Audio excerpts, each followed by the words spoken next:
Ada Cuadros nació el 13 de septiembre de 1977 en la ciudad costera de Chimbote, Perú. Después de la escuela secundaria, Ada se inscribió en una universidad privada para estudiar Derecho. Desafortunadamente, su situación financiera no le permitió continuar y tuvo que abandonar los estudios. A pesar de este contratiempo, Ada estaba decidida a tener éxito y apoyar a su familia. Con este objetivo en mente, solicitó una visa estadounidense a través del programa de lotería. Al igual que muchos jóvenes de Perú y otros países latinoamericanos, Ada veía a Estados Unidos como una tierra de oportunidades. Su destino era Texas, donde inicialmente planeaba quedarse con unos familiares. A principios de 2004, comenzó a trabajar como camarera en un restaurante. Después de un tiempo, se unió a una empresa que colocaba niñeras en hogares. Así fue como conoció a la familia Lazarkic. La familia Lazarkic estaba formada por el padre Michael, comúnmente conocido como Mike, la madre Rená, su hija mayor Elise y los gemelos Ryan y Kyle. Poco se sabe sobre los antecedentes de la familia, excepto que se casaron en el año 2000. Poco después de su boda, Rená quedó embarazada de su primera hija, Elise. Apenas 4 meses después del nacimiento de Elise, Rená estaba embarazada de nuevo, esta vez con los gemelos Kyle y Ryan. La pareja Lazarkic quería contratar a una niñera de confianza para que cuidara de los gemelos cuando René volviera al trabajo. Elise ya se sentía cómoda en una guardería a la que asistía a diario, donde había hecho varios amigos, por lo que decidieron que seguiría yendo allí. La pareja entrevistó a varios candidatos, y Ada se destacó como la mejor opción. A los 27 años, era joven, pero no una adolescente. Parecía sana, fuerte, educada y alegre. Rená quería que Ada comenzara de inmediato para poder pasar unas semanas con ella, explicándole las rutinas del hogar, dónde estaban las cosas y qué se esperaba de ella. También quería observar cómo Ada manejaba a los pequeños gemelos que tenían poco más de un año. La familia tenía una petición específica. Necesitaban garantías de que Ada podría comprometerse a quedarse con ellos durante 18 meses y Ada se comprometió con este acuerdo. Inicialmente, se acordó que solo pasaría el día en la casa de los Lazarkic, pero después de un tiempo, le pidieron que viviera y Ada aceptó. A partir de entonces, solo salía los fines de semana para quedarse en casa de su tío. Todo parecía ir sobre ruedas. La familia Lazarkic estaba satisfecha con el trabajo de Ada y se encariñó con ella, confiando plenamente en ella. Numerosas fotos capturaron momentos felices con la joven niñera sonriente sosteniendo a los gemelos. Sin embargo, todo cambió en el verano de 2005. Ada informó a la familia Lazarkic que sus tíos regresarían al Perú antes de trasladarse a Alemania. Ada estaba preparada para ir con ellos y ya había comprado su boleto de avión para el 29 de octubre de ese año. Comprensiblemente, esta fue una noticia decepcionante para la pareja, ya que no era lo que habían acordado. Eventualmente, lo entendieron y solo le pidieron a Ada que se quedara hasta que pudieran encontrar un reemplazo. Incluso le solicitaron ayuda en la búsqueda y selección de su sucesor. Ada aceptó, pero a partir de ese momento, ya no se quedó a dormir en la casa de los Lazarkic. En cambio, regresaba a la casa de su tío todas las noches y regresaba temprano en la mañana. Dado el cambio de circunstancias y la inminente partida de Ada, la familia Lazarkic programó entrevistas con varias candidatas a niñera para el miércoles 12 de octubre. Durante el día, René llamó a Ada y le pidió que preparara macarrones con queso para los niños. Ada obedeció y alimentó a los niños. Cuando René regresó a casa, saludó a sus hijos, vio que estaban bien y, después de entrevistar a los candidatos, pasó más de 1 hora con sus pequeños antes de que se fueran a la cama. Nada parecía fuera de lo común. Sin embargo, a las 5 de la mañana del jueves, 13 de octubre, Kyle se despertó llorando, lo cual era inusual. Por lo general, los gemelos dormían mucho y nunca se despertaban por sí solos. Siempre hacía falta que alguien los despertara. Sin embargo, René se levantó, fue a la habitación de los gemelos, recogió a Kyle y lo calmó hasta que se volvió a dormir. Luego volvió a la cama. 2 horas más tarde, a las 7:30, Mike fue a la habitación de los niños, los despertó, los abrazó y besó, y los dejó al cuidado de Ada antes de ir a trabajar. René se despertó poco antes de las 9:30 y pasó un rato con los gemelos. Cambió el pañal de Ryan y se despidió de él y de sus pequeños. Kyle se fue a trabajar. Los niños estaban bien, sin nada fuera de lo común, excepto que Kyle se despertó temprano. Ese día, su hermana mayor, Elise, fue a la guardería como de costumbre. Pero las cosas dieron un giro dramático alrededor de la 1 de la tarde cuando Ada llamó al 911, muy agitada, diciendo que uno de los niños, Kyle, había dejado de respirar y se estaba poniendo azul. Después de proporcionar la dirección, el operador le dio instrucciones a Ada para realizar la RCP al niño. Ada siguió las instrucciones mientras los paramédicos estaban en camino. Unos minutos más tarde, llegaron a la casa y se hicieron cargo del cuidado de Kyle. Le preguntaron a Ada qué había pasado, y ella, muy angustiada, explicó que después del almuerzo, había puesto a Kyle en su cuna y había regresado a buscar a su hermano. Pero cuando regresó con Ryan, Kyle comenzó a vomitar y dejó de respirar. Mientras los paramédicos atendían a Kyle, Ada llamó a René para informarle de la situación, dándole una versión diferente de los hechos.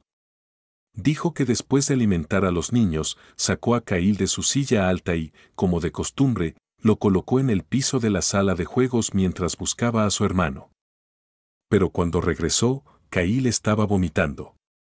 Fue a la cocina a buscar un tazón para recoger el vómito, y cuando regresó, Kyle se había caído. Dijo que lo levantó, lo llevó al lavabo y realizó la maniobra que René le había enseñado en caso de que uno de los niños dejara de respirar. Pero no funcionó, y también intentó la reanimación cardiopulmonar. Después del tratamiento inicial, los paramédicos transportaron a Kyle al hospital más cercano cuando René llegó a la casa. La ambulancia con su hijo ya se había ido, pero la policía seguía en el lugar. René tomó a Ryan, el otro gemelo, y le pidió a Ada que los acompañara. Siguieron a la policía, que los escoltó hasta el hospital. Durante el viaje, René llamó a su esposo y se encontraron en el centro médico.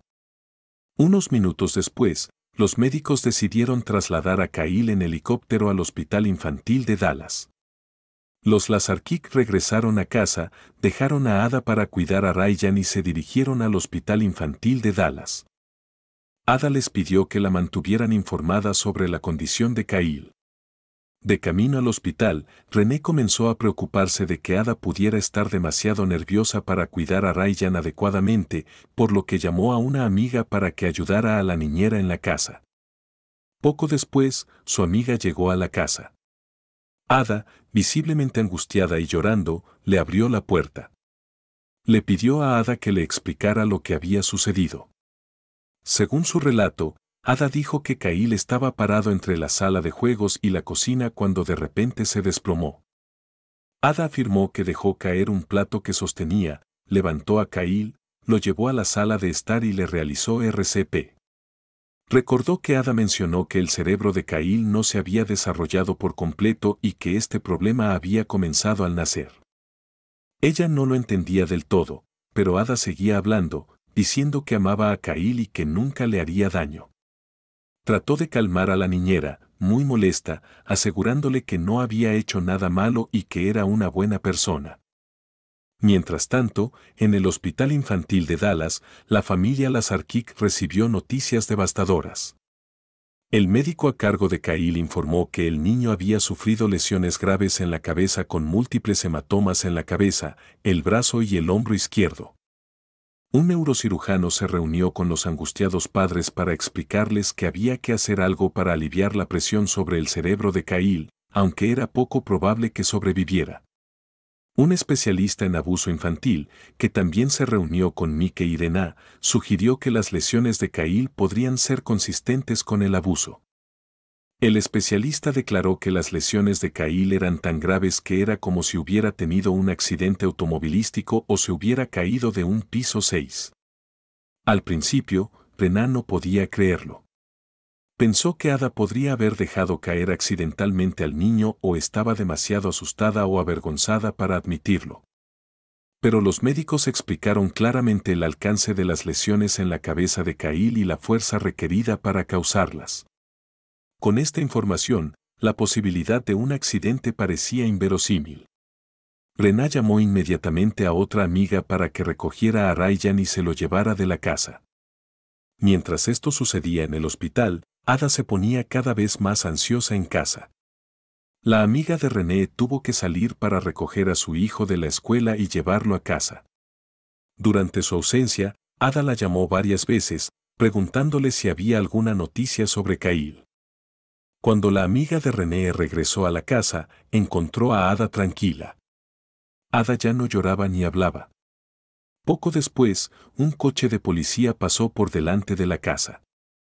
Al verlo, Ada perdió la compostura. Empezó a llorar incontrolablemente y a gritar, «No, no, no». Se desplomó en el suelo detrás de una puerta, insistiendo repetidamente en que nunca le haría daño a Kyle. 2 detectives llegaron para entrevistar a Ada como la persona que había llamado al 911 sobre el niño herido. Ella era la única adulta presente cuando ocurrió el incidente. Cuando los detectives localizaron la casa y salieron de su patrulla, escucharon los gritos de Ada. Al entrar, la encontraron extremadamente agitada. Cuando Ada pudo hablar, explicó que había sacado a Kyle de su silla alta y lo había colocado en el suelo de la sala de juegos. Ella le daba palmaditas en el respaldo de la silla. Agregó su espalda para ayudarlo a eructar cuando de repente comenzó a vomitar. Ada dijo que fue a la cocina a buscar un recipiente para recoger el vómito, ya que a René no le gustaban las manchas en el suelo. Mientras limpiaba, Kyle se puso azul, se cayó y comenzó a convulsionar. Ella afirmó que lo llevó a la sala de estar, llamó al 911 y siguió las instrucciones del despachador. Durante la entrevista, el otro oficial llamó al hospital para obtener una actualización sobre la condición de Kyle. Cuando descubrieron el diagnóstico, los detectives le dijeron a Ada que su historia no explicaba las lesiones que tenía Kyle. Ada sugirió que Kyle podría haberse golpeado la cabeza cuando cayó después de que ella lo dejara solo en la sala de juegos. Pero los oficiales notaron que el piso de la sala de juegos estaba cubierto con alfombras suaves, lo que hace que esta explicación sea poco probable. Tratando de ofrecer otra explicación, Ada dijo que Kyle podría haberse golpeado la cabeza contra el marco de la puerta cuando ella lo cargó en su cadera. Ante la insistencia del oficial, Ada demostró cómo Kyle podría haber resultado herido y mencionó que Mike y Rená a menudo golpeaban la cabeza de Kyle sin ningún problema. El oficial revisó el lugar donde Ada afirmó que Kyle le golpeó la cabeza, pero no encontró evidencia de un fuerte impacto. Cuando los oficiales le dijeron que la lesión no parecía lo suficientemente grave como para causar el daño extenso que describieron los médicos, Ada insistió en que el impacto fue fuerte porque estaba corriendo con Kyle en sus brazos. También declaró que nunca había sacudido ni golpeado a ninguno de los gemelos. Los oficiales instaron a Ada a decir la verdad, ya que podría salvar la vida de Kyle, pero Ada no dio más explicaciones. Dadas las circunstancias, los oficiales informaron de la situación a su comando y pusieron a Ada en prisión preventiva para un nuevo interrogatorio. Mientras tanto, las unidades de investigación de la escena del crimen llegaron para examinar la casa. Después de completar su tarea, le informaron a la amiga de Rená que se había quedado en la casa en nombre de los propietarios, que podían limpiar y organizar todo para el regreso de la familia. Mientras varios amigos limpiaban la casa, encontraron un trozo de cinta adhesiva que sobresalía de la puerta de un armario debajo de la isla de la cocina. Cuando abrieron la puerta, notaron que estaba rota y sujeta con cinta adhesiva. Como resultado, al abrirla, la puerta se desalineó. Simplemente lo volvieron a colocar y lo aseguraron con la cinta, pero les pareció extraño porque René siempre tenía cuidado con los artículos rotos para evitar que los niños se lastimaran. Tuvieron una corazonada y llamaron a la policía para que informaran de la puerta. Poco después, los investigadores regresaron para recopilar posibles pruebas. Más tarde, cuando se le preguntó sobre la puerta del gabinete, Rená declaró que usaba esa puerta con frecuencia y nunca la había visto sujeta con cinta adhesiva. Para el viernes, 14 de octubre, todas las esperanzas de Mike y Rená se habían desvanecido. Los médicos les informaron que Kyle tenía muerte cerebral y no tenía posibilidades de recuperación. En medio de un dolor indescriptible, la pareja autorizó la retirada del soporte vital, tras lo cual Kyle falleció. 3 días después, el 17 de octubre, los detectives entrevistaron a Ada en prisión, donde fue acusada de agresión premeditada a un menor. Esta vez, Ada afirmó que el día antes del incidente estaba preparando los macarrones con queso que Rená había pedido. Tenía a Kyle sentado en la encimera de la cocina y el niño cayó, aterrizando de cabeza en el suelo de la cocina y golpeándose la cabeza con fuerza. Ada dijo que lo recogió y revisó si tenía lesiones. Lo único que notó fue enrojecimiento en su oreja y en el lado derecho de su cabeza. Así que le aplicó compresas frías y le dio un analgésico. Cuando los interrogadores le preguntaron por qué no les había dicho esto a los otros oficiales, Ada dijo que pensó que no le creerían. Mencionó que no se lo dijo a Rená porque cuando llegó a casa del trabajo, se quejó de un fuerte dolor de cabeza. Ada dijo que Rená sufría de migrañas y había pedido que se apagaran las luces y que la casa se mantuviera en silencio. Los interrogadores le preguntaron si se había caído con el niño, lo que ella negó rotundamente. Durante ese interrogatorio, Ada se enteró de que Kyle había muerto y lloró durante el resto de la entrevista. Ada fue llevada ante los tribunales, donde un juez la acusó de homicidio agravado y le fijó una fianza de $750,000, que estaba más allá de las posibilidades de Ada o de su familia, por lo que permaneció bajo custodia hasta el juicio. En ese momento, la policía indicó que podría ser acusada de acciones premeditadas, lo que podría conllevar la pena de muerte. El caso de la muerte de Kyle fue a juicio en la segunda mitad de 2005. El médico que examinó a Kyle en el Hospital Infantil de Dallas testificó que cuando recibió a Kyle, el niño ya estaba inconsciente. Describió múltiples hematomas en el lado derecho de la cabeza de Kyle, así como moretones en el lado izquierdo de la cabeza, el hombro y ambos brazos. Además, había 2 pequeñas hemorragias que formaban hematomas en la sien derecha. Kyle tenía 3 áreas principales de hematomas en la cabeza, lo que indicaba 3 impactos separados. Agregó que los moretones eran relativamente recientes, posiblemente de hace 12 a 16 horas.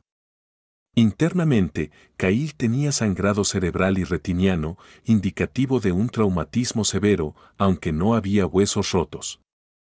El tejido cerebral estaba notablemente hinchado y la presión dentro de la cabeza de Kyle era de 90 milímetros de mercurio, mientras que el nivel normal es de 20 milímetros. Sobre la base de estos hallazgos, se concluyó que Kyle había sufrido eventos traumáticos severos consistentes con un traumatismo por fuerza contundente, posiblemente por alguien que le golpeó la cabeza contra un objeto duro. Sugirió que el tipo de lesiones podrían resultar de sacudir y balancear la cabeza de un niño pequeño contra un objeto sólido, como la puerta de un armario de cocina. Un experto forense del condado de Dallas testificó que la autopsia reveló múltiples hematomas pequeños superpuestos en el cuero cabelludo de Kyle, junto con un par de abrasiones punteadas en la sien derecha, separadas por más de 1 centímetro. También tenía 4 o 5 pares de lesiones similares en la cabeza. Su cerebro mostraba una hemorragia e hinchazón significativas, con hemorragias retinianas en ambos ojos que requerían una fuerza sustancial para causar tales lesiones. Concluyó que la causa de la muerte fueron lesiones graves en la cabeza por un traumatismo contundente, y estuvo de acuerdo en que la cabeza de Kyle podría haber sido golpeada varias veces contra la puerta de madera del gabinete de la cocina. Descartó la posibilidad de que Kyle simplemente se hubiera tropezado con el marco de una puerta o se hubiera caído de la encimera de la cocina. Otro testimonio crítico provino de un analista forense que midió la distancia entre los sujetadores de la puerta rota del gabinete de la cocina y encontró que coincidía con las abrasiones punteadas en la cabeza de Kyle. Este experto también analizó la cinta adhesiva utilizada para reparar la puerta del armario y descubrió 2 rastros de ADN, uno de los cuales tenía una contribución mucho mayor y coincidía con el ADN de Ada. El rastro menor no pudo ser identificado. Después de escuchar a los expertos, fue el turno de Mike de testificar. Declaró que Kyle estaba bien la noche del 12 de octubre y la mañana del 13 de octubre, sin moretones. También mencionó que preparó el desayuno esa mañana, abriendo y cerrando las puertas de los gabinetes de la cocina para sacar utensilios y comida, y que todas las puertas estaban en perfectas condiciones, incluida la que luego se encontró inexplicablemente reparada con cinta adhesiva. Los padres compartieron que desayunaron con los niños y jugaron con bloques, con los gemelos gateando alrededor de una casa de juegos. Con base en toda la evidencia, fue fácil concluir que los eventos que llevaron a la muerte de Kyle ocurrieron cuando no había otros adultos en la casa, excepto Ada. La fiscal del caso declaró que las circunstancias exactas de lo que le sucedió a Kyle nunca se conocerían con certeza, pero según las pruebas presentadas en el juicio, pintó un escenario posible. Tal vez Kyle no quería comer su almuerzo, y Ada, sintiéndose frustrada o distraída viendo una telenovela, podría haberlo sacado de su silla alta sin darse cuenta de que la puerta del armario estaba abierta. El fiscal especuló que la ira de Ada podría haber desencadenado el feroz ataque en la cabeza de Kyle usando la puerta del gabinete hasta que se rompió, con los tornillos de la puerta dejando marcas en el niño. Después de todos los testimonios y alegatos finales, el jurado pasó a deliberar.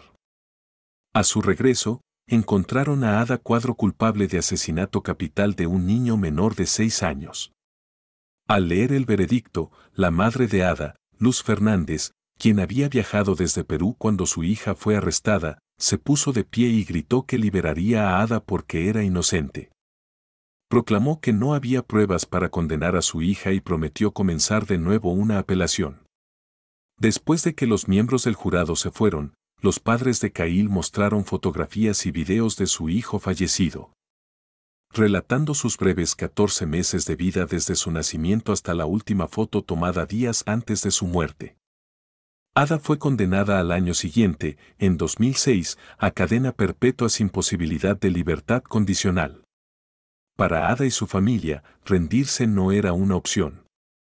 Sus padres iniciaron inmediatamente una campaña para apelar la sentencia, argumentando que la condena de Ada se basaba en prejuicios raciales y en una defensa pública ineficaz. Sin embargo, la apelación requería dinero para la representación legal y los costos del proceso, que la familia no tenía. Sin inmutarse, buscaron el apoyo de varias fuentes, incluido el gobierno peruano, las comunidades peruanas y latinas en los Estados Unidos y organizaciones de solidaridad en el Perú. En prisión, Ada mantuvo su inocencia y aprovechó todas las oportunidades de entrevista para afirmarla. Su persistencia dio sus frutos, y en 2009, la representación legal de Ada presentó una apelación, citando 5 errores específicos en el juicio inicial. Después de revisar el caso, el Tribunal de Apelaciones desestimó 3 de las demandas, pero estuvo de acuerdo con 2. Esto fue suficiente para que los jueces anularan la condena y anularan el juicio por irregularidades. Tras esta decisión, la familia de Ada comenzó otro esfuerzo de recaudación de fondos para cubrir los $100,000 necesarios para un nuevo juicio. Se necesitaron otros 3 años para preparar el nuevo juicio, que comenzó el 10 de julio de 2012, con la selección de 12 jurados entre más de 100 candidatos. El juicio se llevó a cabo en el Palacio de Justicia del Condado de Collin. La defensa acordó aprobar el juicio, pero la defensa no lo aprobó. Argumentó que Kyle se había caído de la encimera de la cocina el 12 de octubre, lesionándose la cabeza, y la situación empeoró al día siguiente cuando Ada, corriendo con el niño en brazos, accidentalmente golpeó su cabeza contra el marco de la puerta. En esta ocasión, la defensa presentó el testimonio de un perito forense con 40 años de experiencia. Sugirió que algunos de los moretones de Kyle podrían haber sido causados en el hospital durante la inserción del catéter para evaluar la inflamación del cerebro. La fiscalía impugnó ferozmente este testimonio. David Gardner, un empleado del fabricante de gabinetes de cocina, también testificó para la defensa. Propuso explicaciones alternativas para la puerta rota del armario, aunque no descartó por completo que la cabeza de Kyle pudiera haber sido golpeada contra ella.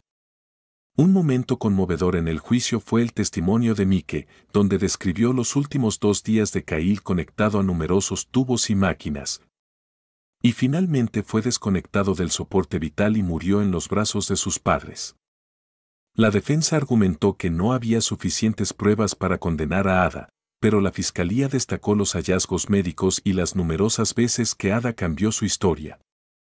Una vez concluidas las sesiones, el jurado deliberó durante 5 horas, incluso solicitando volver a escuchar las grabaciones de las llamadas al 911. Finalmente, una vez más declararon a Ada Cuadros, entonces de 33 años, culpable de asesinato capital y la sentenciaron a cadena perpetua sin libertad condicional. De vuelta en prisión, Ada se unió al equipo de voleibol de la prisión, aprendió braille y ganó un concurso de arte con un dibujo de la Virgen María, que subastó para recaudar fondos para una nueva campaña. Ada, desde su celda, mantiene su inocencia, su espíritu intacto mientras ella y su familia continúan su lucha por una apelación, buscando una oportunidad para demostrar lo que creen que es la verdad. ¿Qué piensan de este caso? Déjenos sus comentarios y muchas gracias por visitarnos.